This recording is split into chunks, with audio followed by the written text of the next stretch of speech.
Ever wondered why the need for natural food flavoring and coloring? The answer is simple and compelling. Natural food flavoring and coloring not only enhance the flavor and appearance of food, but also provide added health benefits. Today we dive into the world of DIY dried fruit powder, a fantastic way to add a burst of flavor and color to your dishes. Begin this culinary adventure by selecting a favorite fruit. The beauty of this process is that almost any fruit will work. Apples, strawberries, bananas, or oranges, the choice is yours. The first step is to wash the fruit thoroughly. It's essential to remove any dirt or residues that might be clinging to the skin. Once the fruit is as clean as a whistle, it's time to slice it up. Aim for thin slices, about 1/4 of an inch thick. Remember, the thinner the slices, the faster they dry, but don't go paper thin, or you might end up with fruit chips instead.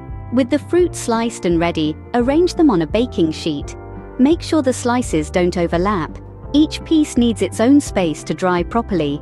Now, pop the baking sheet into an oven preheated to its lowest setting. The goal here isn't to cook the fruit, but to dehydrate it slowly, so a temperature of about 200 degrees Fahrenheit works best. The drying process takes patience. It can take anywhere from 6 to 12 hours, depending on the fruit and the thickness of the slices. The slices should be pliable and not sticky when they're ready. Once the fruit slices have dried, allow them to cool completely before moving on to the next step. Next, transfer the dried fruit to a blender or food processor. Blend until the fruit transforms into a fine powder. This might take a few minutes, and it's okay to stop and scrape down the sides of the blender as needed. After blending, sift the fruit powder through a fine mesh sieve to remove any chunks. The result?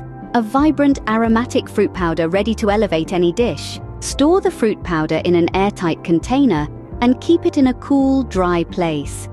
The powder can last for up to 6 months, but the flavor is best when used within the first few weeks. To recap, the process of making dried fruit powder involves washing and slicing the fruit, slow drying it in the oven, blending it into a fine powder, and sifting it to remove any chunks. It's a simple yet rewarding process that yields a versatile ingredient. This fruit powder can be used in anything from smoothies to baked goods, adding a natural touch of flavor and color. Embrace the joy of DIY and give your dishes a delightful twist with homemade dried fruit powder. It's a fun and healthy way to play with flavors and colors in your cooking. Enjoy the burst of natural goodness.